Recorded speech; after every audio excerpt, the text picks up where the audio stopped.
اعوذ باللہ من الشیطان الرجیم، بسم اللہ الرحمن الرحیم۔ السلام علیکم ورحمۃ اللہ وبرکاتہ۔ دعا ہے کہ آپ سب لوگ جو ہے خیریت سے ہوں، امن سکون سے ہوں، آپ کے ہاں اللہ تعالیٰ کی خصوصی رحمت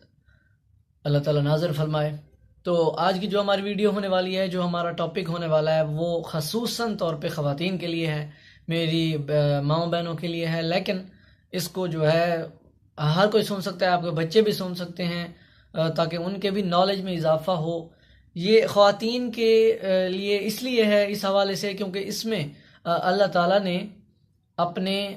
حضور پیغمبر صلی اللہ علیہ وسلم کی ازواج کی طرف اشارہ کرتے ہوئے دراصل پوری امت کی خواتین کے لیے بہت سارے دروس جو ہے اللہ تعالیٰ نے ان آیات میں، جو میں آپ کے سامنے تلاوت کرنے والا ہوں، ان میں اللہ تعالیٰ نے بیان کیے ہیں۔ جو ہے اس میں یہ ہے کہ آپ کا گھر کے اندر رہن سہن کیسا ہونا چاہیے، آپ کا بات کرنے کا انداز کیسا ہونا چاہیے، اور اوورآل پورا جو ہے ایک کمپلیٹ آپ کا رول ماڈل اللہ تعالیٰ نے پیش کیا ہے کہ آپ کو کس طرح رہنا چاہیے، سب کچھ سکھایا ہے۔ ایک خاتون کی زندگی کیسی ہونی چاہیے، اس کی طرف ہم چلتے ہیں۔ تو سورۃ الاحزاب میں یہ ہے، بسم اللہ الرحمن الرحیم، اس میں اللہ تعالیٰ نے اپنے نبی سے فرمایا، یا ایھا النبی قل لازواجک ان کنتن تردن الحیات الدنیا وزینتها فتعالین امتعکن واسرحکن سراحا جمیلا۔ اب اس آیت کے اندر اللہ تعالیٰ نے پہلے جو ہے وارن کر دیا ہے، ایک دم الرٹ کر دیا ہے کہ اے میرے نبی، تم اپنی ازواج کو کہہ دو، اپنی بیویوں سے کہہ دو، کیا چیز کہہ دو کہ اگر تو تم دنیا کی پجاری ہو، دنیا کی جو ہے چاہت، دنیا کی خواہش مند ہو، دنیا کی زینت کی طلبگار ہو، تو پھر آپ ان کو جا کے کہہ دیجئے کہ اگر تو تم یہ چیز چاہتی ہو، دنیا چاہتی ہو، اس کی زینت چاہتی ہو، تو میں تمہیں ایک جو ہے اچھے انداز سے مال و دولت دے کر آپ کو رخصت کرتا ہوں۔ That's it. یعنی کہ اگر اس میں آپ کے لیے بھی پیغام ہے، اگر آپ کی بیوی اگر وہ دنیا کی پجاری ہے، وہ چاہتی ہے بس اچھے کپڑے ہوں، اچھے جوتے ہوں، بس اچھا رہن سہن ہو، اچھا کھانا پینا ہو، بس خوشیاں ہوں، ہر وقت کہہ کے ہنسی ہو، تو پھر آپ بھی نبی کی طرح یا تو انہیں پہلے سمجھائیے، ان کی تربیت کیجیے، اگر وہ تربیت کے قابل نہ ہوں تو پھر، کیونکہ ایسی خواتین، یہ بہت زیادہ یہ مسئلہ فیمس ہو چکا ہے، ابھی کوئی مسلم ہو، کوئی نان مسلم ہو، بڑے سے بڑے مسلم ملک کے اندر بھی ان کی جو ہے خواتین بے پردہ گھوم رہی ہیں، بے پردگی کا شکار ہیں، اور بہت زیادہ عام ہو چکی ہے یہ چیز، کیونکہ اب اتنی زیادہ عام ہو چکی ہے کہ کوئی چیز کو غلطی سمجھتا ہی نہیں ہے، چاہے یہ کوئی مسلم ملک ہو یا نان مسلم ملک کے اندر، چاہے کوئی مسلمان ہو، جس طرح بھی ہو۔ بہرحال ہم نے صاف اپنی جو ہے شریعت کو، اپنے دین کو پس پوش ڈال رکھا ہے۔ اس میں اللہ تعالیٰ نے بیان کر دیا ہے کہ نبی صلی اللہ علیہ وسلم کو کہ اگر تمہاری ازواج جو ہیں، بیویاں، وہ دنیا کی پجاری ہیں، تو صاف ان کے سے انکار کر دو، ان کو اچھے طریقے سے اپنے آپ سے دور کر دو، رخصت کر دو۔ اگر اب دوسرا آپشن کیا ہے کہ اگر تو کوئی عورت اچھی ہو تو اس کے لیے کیا ہے، وَإِن كُنتُنَّ تُرِدْنَ اللَّهَ وَرَسُولَهُ وَالدَّارَ الْآخِرَةَ فَإِنَّ اللَّهَ أَعَدَّ لِلْمُحْسِنَاتِ مِنكُنَّ أَجْرًا عَظِيمًا۔ دوسرا آپشن اللہ تعالیٰ نے بیان کیا کہ جو خواتین جو اللہ تعالیٰ کی محبت، اللہ تعالیٰ کو چاہتی ہوں گی، اللہ تعالیٰ کے دین سے محبت کرتی ہوں گی، اللہ تعالیٰ کے رسول سے محبت کرتی ہوں گی، اور وہ آخرت کے اندر اپنا ایک اعلیٰ مقام چاہتی ہوں گی، ان کی یہ خواہش ہوگی کہ وہ یعنی کہ دنیا پرست نہیں ہوگی، اس کا اینٹی ہوگی، جو دیندار خاتون ہوگی۔ اب دیندار سے مراد قطعاً یہ نہیں ہے کہ وہ دوسری عورتوں کی طرح اچھا کھائے نہیں، اچھا پیے نہیں، اچھا پہنے نہیں، یہ بالکل اس کا مطلب نہیں ہے۔ اللہ تعالیٰ نے یہ کہیں نہیں فرمایا کہ آپ کا لباس جو ہے، بلکہ اللہ تعالیٰ نے کئی احادیث اور کئی اس میں ہے کہ اگر آپ کو اللہ تعالیٰ نے مال دولت دی تو اس کا خوب استعمال کریں، اچھا لباس پہنیں، اچھا کھانا کھائیں، کوئی روک ٹوک نہیں ہے۔ اب دنیا دار سے مراد لوگ اس سے مطلب کیا لیتے ہیں کہ دنیا دار سے مراد شاید یہ ہوگا کہ بس وہ عورت ہوگی جناب، گھر کے اندر قید ہو کر پڑی رہے گی، وہ سارا دن جو ہے بس عبادت گزاری کرتی رہے گی، سارا دن قرآن مجید پڑھتی رہے گی، مصلے سے تو جدا نہیں ہوگی، اور جو ہے یہ چیزیں کھانا پینا زیادہ کھائے گی نہیں، زیادہ پیے گی نہیں، زیادہ بولے گی نہیں، زیادہ ہنسے گی نہیں۔ اس طرح کی چیزیں بالکل دینداری میں نہیں آتی۔ دینداری کے اندر کبھی یہ منع نہیں کیا گیا، بس دینداری کا اصول یہ ہے کہ جو کچھ کرنا ہے کرو، بس اس حد تک کہ وہ خدا کی نافرمانی میں نہ چلی جائے. بس یہ فارمولہ آپ جہاں بھی اپلائی کریں آپ سکسیسفل ہوں گے. تو اللہ تعالیٰ نے کہا اگر تم ایسی بنو گی تو پھر کیا ہوگا؟ اگر آخرت کے جو ہے گھر آخرت میں مقام چاہو گی تو اللہ تعالیٰ جو ہے تم میں سے جو بھی اس طرح کی نیکوکار عورت ہوگی اس کے لیے اللہ تعالیٰ نے کیا ہے ایک اجر عظیم تیار کر رکھا ہے. اب آگے اللہ تعالیٰ نے فرمایا کہ یا نساء النبی من یأتی منکن بفاحشۃ مبینۃ یضاعف لها العذاب ضعفین. اگر ابھی اس میں اللہ تعالیٰ نے بیان کیا ہے ضعفین تو کہتے ہیں 2 گنا کو. اب یہ 2 گنا عام عورتوں کے لیے نہیں ہے، یہ رسول کی بیویوں کے لیے تھی، لیکن کیونکہ اپلائی یہاں پر کر سکتے ہیں آپ، کوئی بھی عورت اس قانون کو فالو کر سکتی ہے. اس میں اللہ تعالیٰ نے کہا کیا ہے کہ تم میں سے نبی کی بیویوں میں سے اگر تم میں سے کوئی بھی جو ہے ایک ناجائز اور برے کام کے ساتھ سریعام کوئی برا کام کرے گی تو وہ اللہ تعالیٰ کے بالکل جو ہے دائرے سے خارج، اور کیا ہوگا اس پر عذاب الہی ہوگا، اور وہ بھی 1 گنا نہیں 2 گنا. وہ ہوگا رسول کے ازواج کے لیے یہاں پر عام ہوتے ہیں، لیکن خدا کا عذاب تو خدا کا عذاب ہی ہوگا، وہ بہت خطرناک ہوتا ہے. وہ آپ یہیں سے اندازہ لگا سکتے ہیں کہ اگر آپ ٹھنڈ سے آئیں اور آپ آگ پر بیٹھیں اور تھوڑا سا جو ہے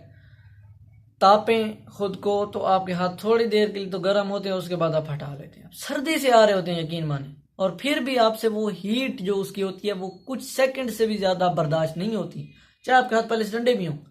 برداشت نہیں ہوتی. تو اللہ تعالیٰ کی وہ آگ وہ جو پتھروں کو بھی ہضم کر جائے گی، وہ پتھروں کو جلا کر راکھ کر دے گی، وہ سوچیں کتنی زیادہ گرم ہوگی. اور آخرت کی گرمی تو ویسے بھی کون نہیں جانتا. اور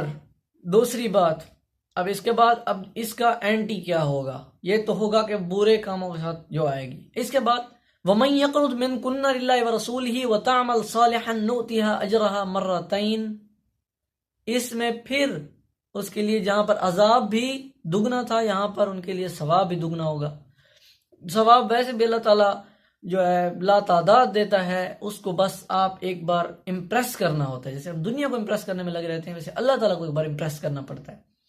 اب اس میں اللہ تعالیٰ نے بیان یہ کیا ہے کہ جو تم میں سے تقوی اختیار کرے گی اللہ تعالیٰ اور اس کے رسول کا، یعنی کہ ان کے احکامات کی اطاعت کرے گی اور ان کی جو ہے پیروی کرے گی اور ان کے بتائے ہوئے عمل جو بتائے ہوئے راستے ہیں ان کے علاوہ کوئی بھی راستہ اختیار کرنے سے ڈرے گی، وہ اللہ تعالیٰ کا تقوی اختیار کرے گی. اور اس طرح جو بھی کرے گی تو اس کے لیے کیا ہوگا؟ جو ثواب ہوگا وہ بھی پھر اللہ تعالیٰ لا تعداد بے حساب دیتا ہے. یہ اس کے بعد اللہ تعالیٰ نے فرمایا ہے یا اس آیت کے اندر اللہ تعالیٰ نے اوقات کی طرف تمہاری عزت کیا ہے، تمہارا مقام کیا ہے عام اور فضول عورتوں سے، وہ اللہ تعالیٰ نے بیان کیا ہے کہ یا نساء النبی لستن کاحد من النساء ان اتقیتن فلا تخضعن بالقول فیطمع الذی فی قلبہ مرض وقلن قولا معروفا. اس میں اللہ تعالیٰ نے ایک تو آپ کی شان اور آپ کی جو ہے جو عزت و مقام ہے اس کی طرف اشارہ کیا، اور دوسری بات آپ کو کچھ آداب بھی سکھائے ہیں. اللہ تعالیٰ نے بیان کیا ہے کہ تم عام عورتوں کی طرح نہیں ہو، اے نبی کی عورتوں تم عام عورتوں کی طرح نہیں ہو. لستن کاحد من النساء، تم کسی بھی عام عورتوں کی طرح نہیں ہو جو باہر جس طرح کریں، چاہے وہ خاوند کی نافرمانی کریں، چاہے وہ اپنے ماں باپ کی نافرمانی کریں، چاہے وہ بے پردگی کریں، چاہے وہ فضول عورتوں میں سے ہوں، ان کا دین سے کوئی تعلق نہ ہو، وہ دیندار نہ ہوں، وہ جس طرح بھی ہو، فضول خرچ ہوں، جس طرح کی بھی ہو، تم ان میں سے کسی کے ساتھ بھی خود کو ریلیٹ مت کرو. یہ نہ دیکھو کہ لوگ اس کی تعریف کریں گے میری تعریف نہیں کریں گے، نہیں، تمہاری تعریف کے لیے اللہ تعالیٰ کافی ہے. تم اللہ تعالیٰ کی طرف دیکھو کہ اللہ تعالیٰ تمہیں کیا کہہ رہا ہے. اگر وہ اس میں سکسیسفل ہو گئی تو اس کا مطلب پھر دنیا بھی آپ کی اور اللہ تعالیٰ بھی آپ کے، آخرت بھی آپ کی، جنت بھی آپ کی، دنیا زندگی آپ کی اور بس آپ کی، سب کچھ آپ کا. کیونکہ اللہ تعالیٰ جس کا ہے سب کچھ اس کا ہے، جس کا اللہ تعالیٰ نہیں ہے اس کا کچھ بھی نہیں ہے. دو یہ ہو گیا. اس کے بعد ان اتقیتن فلا تخضعن بالقول فیطمع الذی فی قلبہ مرض وقلن قولا معروفا. اس کے اندر آداب یہ سکھایا گیا ہے کہ تم جب بات کرو، بالفرض آپ کے دروازے پر کوئی دستک دیتا ہے اور اس کے بعد وہ آپ سے بات کرتا ہے تو اللہ تعالیٰ نے یہاں پر منع کیا کہ تم اس سے دھیمے لحاظ کر کے بات نہ کرو، دھیمے لہجے سے بات کرنا کرو اور ایک دم میٹھے انداز سے نہیں، ایک دم کڑکنے والے انداز سے بہادری سے بات کرو. کیوں؟ اس کی وجہ کیا ہے؟ تاکہ سامنے کوئی بھی مریض القلب انسان ہو تو اس کی دل کی جو مرض و خواہش وہ جاگ نہ اٹھے، وہ کوئی امید نہ لگا بیٹھے آپ سے، اس سے ہمیشہ زبردست کر کے کڑک کر بات کرو، بہادری سے بات کرو کہ تم ایک ایماندار خاتون ہو۔ وَقُلْنَا قَوْلًا مَعْرُوفًا، معمول کے مطابق بات کرو جس طرح تم کرتی ہو، یعنی کہ یہاں پہ میانہ روی کی بھی آپ کی طرف بات کی گئی ہے کہ آپ لوگوں کے سامنے کس طرح بات کریں اور پھر اپنوں کے سامنے بات کس طرح کریں، کسی سے کس طرح بات کریں، کسی سے کس طرح بات کریں، کبھی اونچی آواز میں بات کریں، کبھی بالکل دھیمی سے نہیں، سب کے ساتھ برابر اور اپنے کامن جو لہجہ انداز ہے اسی سے بات کریں سب سے، یہ بیان کیا گیا۔ یہ ایک اصول ہے گھر میں رہنے کا، بولنے کا، اس سے فائدہ جو ہے وہ بھی آپ کو پتہ چل چکا ہے۔ وَقَرْنَ فِي بُيُوتِكُنَّ وَلَا تَبَرَّجْنَ تَبَرُّجَ الْجَاهِلِيَّةِ الْأُولَىٰ، اللہ تعالیٰ نے کہا ہے گھر کے اندر ٹھہری رہو، گھر کے اندر سکونت اختیار کرو۔ اس کا مطلب یہ نہیں ہے کہ گھر کے اندر رہنے سے مراد یہ ہے کہ تم اپنا جو آپ کا کوئی بالفرض کوئی خاتون نوکری کرتی ہو، کوئی جاب کرتی ہو، اس کا مطلب یہ نہیں کہ وہ جاب چھوڑ دے اور وہ اپنے گھر کے اندر بیٹھے۔ گھر کے اندر بیٹھنے سے مراد یہ ہے کہ آپ اپنے گھر کی حدود کے اندر اپنے شوہر کی اطاعت کے دائرے کے اندر رہیں۔ گھر سے مراد یہ ہے اپنے گھر کے اندر رہیں، مطلب آپ کے اپنے گھر کے علاوہ کوئی اور خیالات نہ ہوں، کوئی اور روابط نہ ہوں، صرف اپنے خاوند اپنا گھر اس کو سنبھالیں، خوب خیال رکھیں، اپنی جاب وغیرہ سب کچھ کریں، لیکن وہ بھی ایک شرط پر کہ اگر شوہر اجازت دے تو۔ اگر آپ کو شوہر اجازت نہیں دیتا کہ بالفرض کئی ایسی ہماری خواتین ہیں، مسلم خواتین جو ٹی وی اینکرز ہیں، چینل کے اینکرز، وہ اگر آپ کو شوہر اجازت دیتا ہے کہ باہر جاؤ غیر مردوں سے بات کرو، جیسے آفس میں کئی خواتین کام کرتی ہیں تو ان کو جو ہے وہاں کے کلائنٹ سے بات کرنی پڑتی ہے، کچھ نرسز ہوتی ہیں، کچھ ڈاکٹرز ہوتی ہیں، ہر قسم کی، اگر آپ کو خاوند اجازت دے اور آپ بھی پوری احتیاط کے ساتھ اپنا کام کریں تو آپ کو اجازت ہے، ادروائز اللہ تعالیٰ آپ کو اجازت نہیں دیتا۔ تو یہ اب گھر سے بیٹھنے سے مراد بھی امید ہے آپ کو سمجھ میں آ چکا ہوگا۔ دوسری بات، وَلَا تَبَرَّجْنَ تَبَرُّجَ الْجَاهِلِيَّةِ الْأُولَىٰ، اور اپنی اس طرح اب زینت نہ کرو جس طرح جاہل اوقات میں، جاہل زمانوں میں کیا کرتی تھی، یعنی کہ جیسے اب کوئی اس ویڈیو کو دیکھ رہا ہے تو وہ ان قرآنی آیات کو سن رہا ہے، یا جس نے قرآن پڑھا ہو تو اس نے شاید یہ قرآنی آیات ان کو باترجمہ پڑھا ہو یا کسی سے پہلے سن رکھا ہو۔ مطلب یہ ہے کہ جب تمہیں اس چیز کا علم ہو جائے، پتہ چل جائے، تو وہ تمہارا زمانہ جاہلیت، اس سیکنڈ سے جس سیکنڈ میں تمہیں علم ہوا ہے اس سے پیچھے تمہارا زمانہ جاہلیت چل رہا تھا، تمہیں اس چیز کا نہیں پتہ تھا، تم اس چیز سے غافل تھی، جاہل تھی۔ اب تم غافلیت سے دور ہو چکی ہو، لہٰذا اب تم پر ذمہ داری بڑھ چکی ہے۔ اب وہ جس طرح جاہلیت کے اندر اپنے وہ عمل کرتی تھیں، اعمال کرتی تھیں، اب وہ نہیں چلے گا۔ اب اگر ویسا کیا تو اللہ تعالیٰ کی طرف سے سخت عذاب آپ کے لیے تیار ہوگا۔ لیکن وہیں پر اللہ تعالیٰ نے بہت اجر عظیم اور رزق بھی تو تیار کر رکھا ہے، وہ چیز بھی تو ہمیں دیکھنی ہے۔ اس کے بعد اللہ تعالیٰ نے حکم دیا وَأَقِمْنَا الصَّلَاةَ وَآتِينَا الزَّكَاةَ۔ اب یہ نارمل جو احکام ہیں وہ تو تقریباً ہر خاتون کو، ہر مرد مسلمان، ہر عورت بچہ، ہر کسی کو پتہ ہونے چاہیے اور ان پر عمل درآمد کرنا چاہیے۔ یہ اس چیز کا مقصد یہ تھا کہ اللہ تعالیٰ آگے فرماتے ہیں کہ انما یرید اللہ لیذہب عنکم الرجس اہل البیت ویطہرکم تطہیرا۔ یہ اللہ تعالیٰ نبی سے سٹوری جو قرآن کی چل رہی ہے، اہل البیت سے مراد اللہ تعالیٰ قرآن کے اندر اپنے نبی سے کیونکہ تب خطاب کر رہے تھے، ان کو کہہ رہے ہیں کہ یہ چیز اس لیے ہے کیونکہ اللہ تعالیٰ چاہتا ہے، اللہ تعالیٰ کی خواہش یہ ہے کہ وہ تمہارے گھر کو، تمہارے اہل بیت کو، تمہارے گھر کے اہل و عیال، تمہارے جتنے بھی گھر میں رہنے والے ہیں، ان سب سے رجس، نجاست، شیاطین کو دور کر دے۔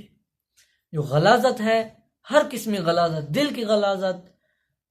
صاف زندگی کی غلاظت، سب کچھ اللہ تعالیٰ دور کر دے۔ یہ اللہ تعالیٰ کی خواہش ہے۔ اب یہ چیز اللہ تعالیٰ نے خواہش ظاہر کی پچھلے احکام بتانے کے بعد، یعنی کہ وہ اگر احکامات جو پہلے بیان کر چکا ہوں میں، اگر ان پر کوئی عورت یا اپنے گھر والے عمل کرتے ہیں تو ان احکام کو اللہ تعالیٰ کا قرآن کے اندر بیان کرنے کا جو ہے وہ نتیجہ، رزلٹ یا ان کا مقصد یہ تھا کہ کیا ہو، اللہ تعالیٰ تم پر راضی ہو جائے، اس چیز سے اللہ تعالیٰ تمہارے گھر کے اندر رحمات اور برکات نازل فرمائے اور خصوصی رحمات نازل فرمائے، آپ کی تکلیف وہ پریشانیاں دور ہوں، آپ کے جھگڑے فساد، اور یہ اس چیز کو بھی رجس کہا جا سکتا ہے. شیطان خود ایک رجس ہے، اور وہ جہاں ہوگا وہاں پر فساد ہوگا، اور از اکول ٹو رجس، اور رجس ہوگا وہاں پر یہ چیز. اب اس کے بعد آخری آیت، وَاذْكُرْنَ مَا يُتْلَى فِي بُيُوتِكُنَّ مِنْ آيَاتِ اللَّهِ وَالْحِكْمَةِ إِنَّ اللَّهَ كَانَ لَطِيفًا خَبِيرًا. اب یہ اللہ تعالیٰ نے کہا ہے کہ وَاذْكُرْنَ مَا يُتْلَى فِي بُيُوتِكُنَّ مِنْ آيَاتِ اللَّهِ وَالْحِكْمَةِ، کہ جو تمہارے گھروں کے اندر آیات حکمت کی باتیں وہ